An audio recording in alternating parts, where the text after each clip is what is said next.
Okay. All right, now I'm getting on it. Hey guys, what's up? Just gonna give like 1 minute, make sure people are coming. Make sure people are coming on, and then we will start. Ooh, what's up? What's up? What's up, y'all? Everyone doing good? Hope everyone chilling. Can't wait to start today's class with you. Give it a second. Oh man, I can't. I'm happy Ramadan's over. That way you can at least drink. Hey, May Nails.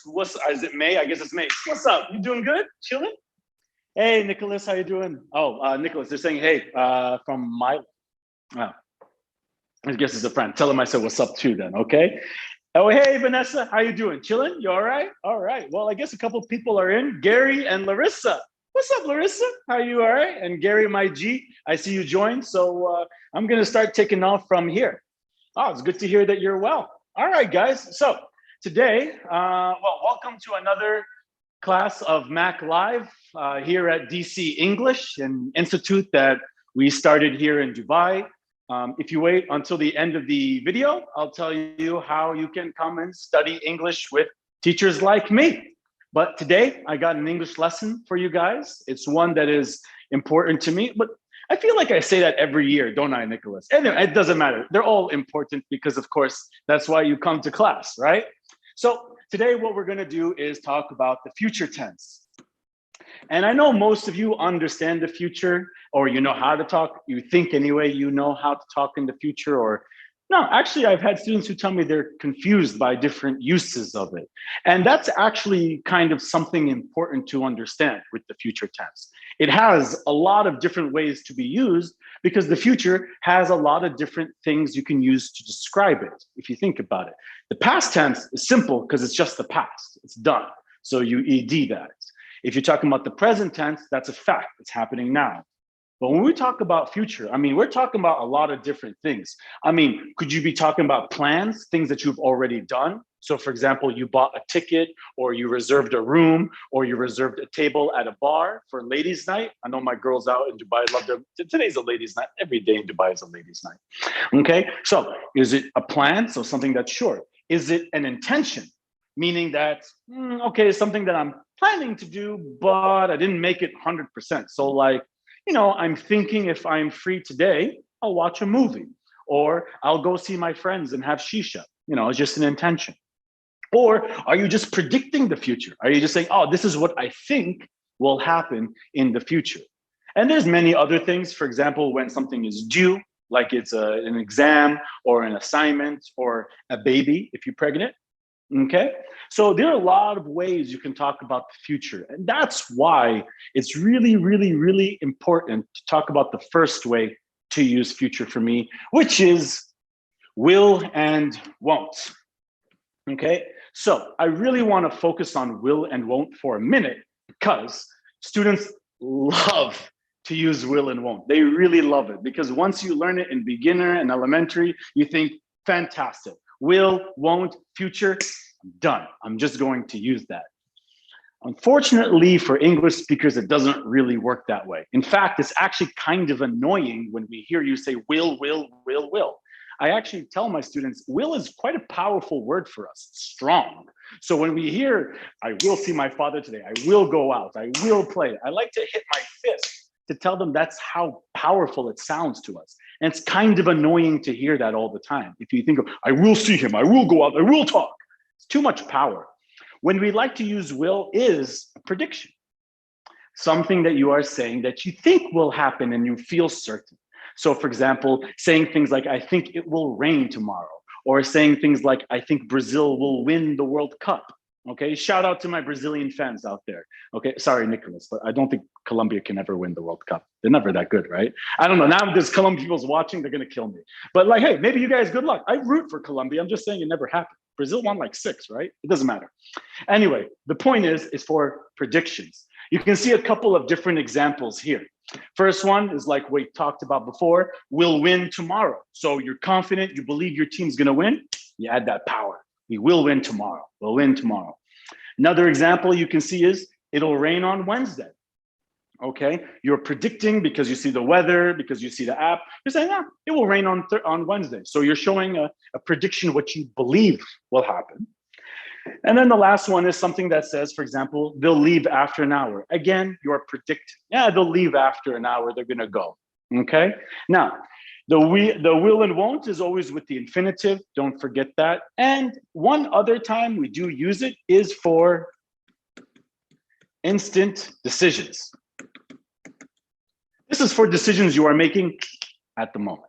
So this is, for example, if your friend comes to you and says, hey, man, you want to go watch a movie? And you say, yeah, I will come. So if you're making a decision at the moment, you say, yeah, I'll go. I'll see. I'll drive. Yeah, I'll watch.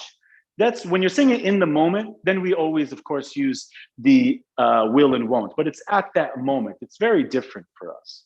Okay? That's the first use. Moving on to the second big use is with is or are going to. Now, you can have is, are, and of course, is, are, and am, which because you'll be using the present to be, but you can use past and for other intentions as well, of course, to say I was going to. But the idea is to use was going to, and then you have an infinitive to just say an intention. This is different from prediction because an intention is something you are planning to do, but you didn't actually buy the tickets. So I'll give you an example of what I mean. This is like, for example, if you plan later this month, for example, for me, in November, I'm planning to go to Germany. So if I have any Germany people out there, let me know.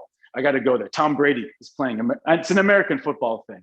So I'm going to go to Germany in November. I didn't buy the tickets. I didn't check out the hotel. I didn't do anything, but it's my intention.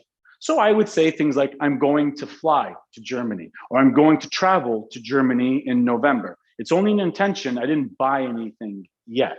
So it's kind of a way for us as English speakers to say it to other people, to say, I mean, this is my plan, but it's not 100%, maybe because you want this person to offer you a plan.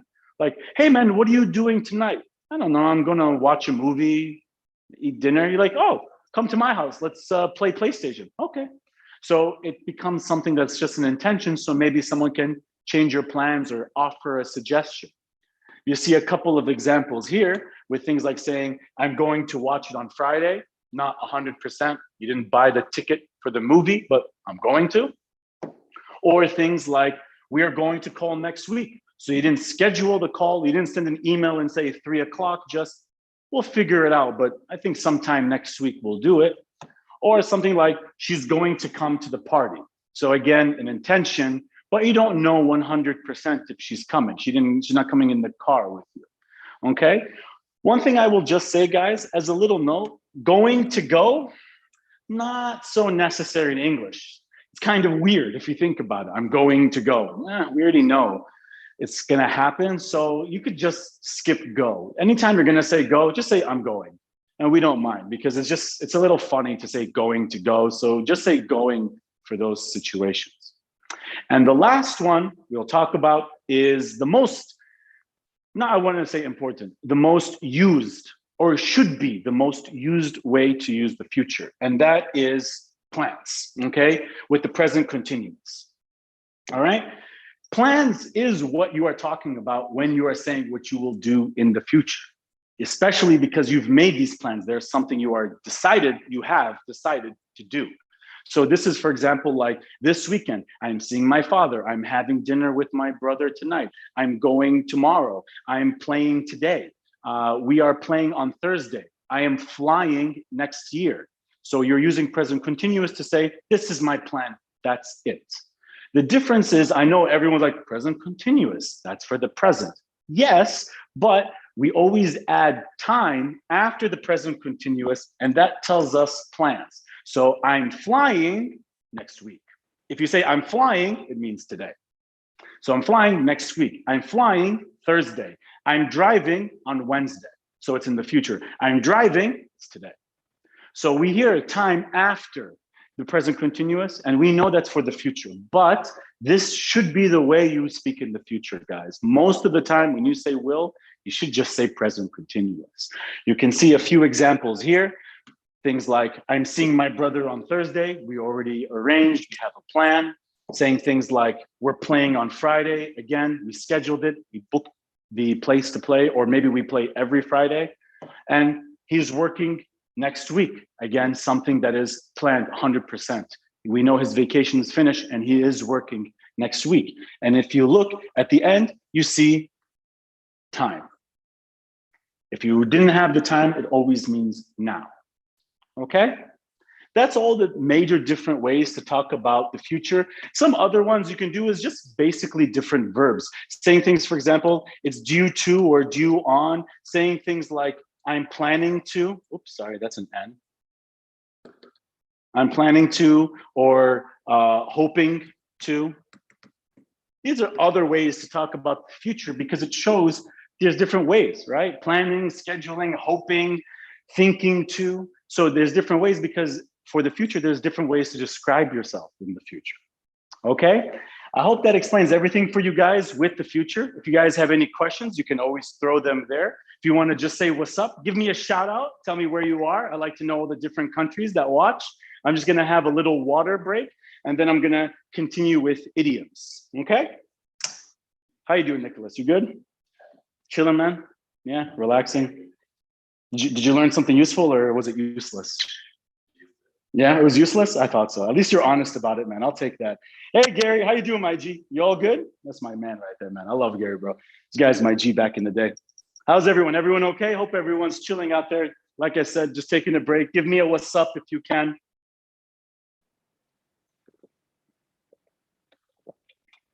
Hey, Fabricio and Anna, I see you guys out there. Want to give you a what's up too. Hope everyone's chilling. All right. You know what? Let's move on. So the next subject for now is idioms. Now, idioms, very simply, are expressions in English that don't mean what they are literally. It's usually a metaphorical meaning. And it's a little confusing for students because you'll hear it and you're like, what the hell does that mean? That doesn't make any sense. One common one you might hear is just saying things like, raining cats and dogs. Raining cats and dogs is something we say when there's a lot of rain. But the first time you hear that, you're probably like, why would it be rain? I mean, if it was rain, I love if it was raining dogs. That'd be cool. Just catching puppies and just, I'd love to have just a bunch. Cats, no. Not that I don't like cats, but if a cat is exactly. If they fall, they're gonna scratch you. I don't want a cat. No, that's terrible. That was a side note. Don't worry about that. But I would like it if it was dog. But the expression doesn't make sense until you understand in English. It just means it's crazy. So I just want to tell you guys about a few different idioms we say in English and what they mean. So the first one we have here is getting your hands dirty. Okay, getting your hands dirty may not make a lot of sense. You think to yourself, okay, so it's like what, cleaning, cleaning a car, no, that's not really what it is. Getting your hands dirty basically just means, oh, I thought this was going to work. My bad. Do the unpleasant work, really. So to get your hands dirty, it just means to do something that you don't really want to do. It might be something that's illegal, but doesn't necessarily have to be illegal. It might be you're in management and you're doing work that someone who is not management would do. So it's like, looks like we're gonna have to get our hands dirty, man, and do the work, So that's something that we would say to ourselves, to just be like, we're not gonna do it, but we're gonna have to get ourselves dirty. So there's one there. Another one you can say is a change of heart, okay? A change of heart is something that I go through constantly, which basically just means you changed your mind. Don't know why we don't just say I changed my mind, but we like to say this whenever we changed our opinion or decision for something, especially decision. So maybe, for example, you decide, okay, I'm going to watch this movie. And then someone calls you, says, okay, so let's go and watch. And you're like, I had a change of heart. I'm not going anymore. So change of heart just basically means, I may change my mind. I changed my decision. I felt one way, now I feel another way, okay? There's change of heart. Next one you can do there is on the same page. And if you're on the same page with someone, I don't know why that doesn't, don't worry, I'll throw that away. Oh, well, it doesn't show there, but I'll tell you what it means basically. Oh man, sorry guys, sometimes you just write stupid stuff. On the same page just means like, you're Basically, it just means we're thinking together. So sometimes we like to say that if maybe, for example, some people are thinking differently. So like, yo, we're not on the same page here. You think we need to do this. We don't need to do that. We need to do this. Let's get on the same page. So it means like, let's start thinking together. You're in the wrong area or you're thinking wrong. So we need to be on the same page. Or we would say, everybody, we need to be on the same page together. And so we say the same page to just be like, we need to think together, work together, or understand what we are doing together. The focus is the same. The vision is the same. We're on the same page. Okay, so that's one that we would put there. Another one that you can use is thinking outside the box. Maybe you might have heard that. And when you think outside the box, basically a creative solution. You try to find a creative solution. So we say, hey, you know what? This guy really thinks outside the box. When you say he thinks outside the box, like, he's quite creative. He can come up with ideas. He's strategic. He changes his mind. It's very cool to see that. So we would say, thinking outside the box. And then the last one that we have, or I think it's the last one that we have there, is to catch someone's eye. You have the lovely girl there looking at, and that means you got your attention. This can be anything, by the way. It could be the store caught my eye. You can say this girl caught my eye. Usually it's Dubai. There's so many beautiful girls. I can't help myself. I'm always like, yeah, can't help myself. But it means it caught your attention. You can even say that a shirt caught your eye. You can say a team caught your eye. You can even say the weather caught your eye. It doesn't really matter to us. It just means that got your attention. You know what? He's got my eye. And so it just means that, or he caught my eye, which means like, got my attention. Okay. And that's pretty much it. If anyone has any others, you guys can let me know. But what I'm going to do is tell you guys a little bit about what we do here at DC English, my institute that I'm working at anyway. So if you want to reach us, guys, it's at dcinstitute.com. If you are watching us on Instagram, you can also message us on Instagram, and we can get back to you if you are interested to come here. DC Institute is located, DC English Institute is located here in Dubai, right next to the Palm. It's beautiful. You get to enjoy a view of the marina. And I don't know, man, Dubai is just beautiful. It's really nice to be on the coast. Just the summer can be always a little too hot. But hey, everywhere has its problems. But come out here to Dubai. We are teaching English. We have native speakers, British and American, maybe Australian soon. I have no idea. It depends if I ever understand them. And then if I understand them, you can understand them. if any Australian watches, well, there's no chance. There's no chance any Australian will ever watch this. So I think we're okay. So we have British, we have American teachers, and we teach Cambridge Evolve books. We have, if you don't speak English, we have agents who can speak many different languages. We got Arabic, Spanish, Portuguese, Russian, and I'm missing something, probably French. Okay, so we're able to speak different languages from around the world. So if you have any inquiries, please send them in to us, either at DC Institute or on our Instagram. Anyone who's out there on Facebook and YouTube, you can also follow us there and find us. And that's pretty much it, guys. I hope you learned something today. I hope you guys enjoyed it. I love seeing this every week. And I'll see you guys next Tuesday. Take care and peace out.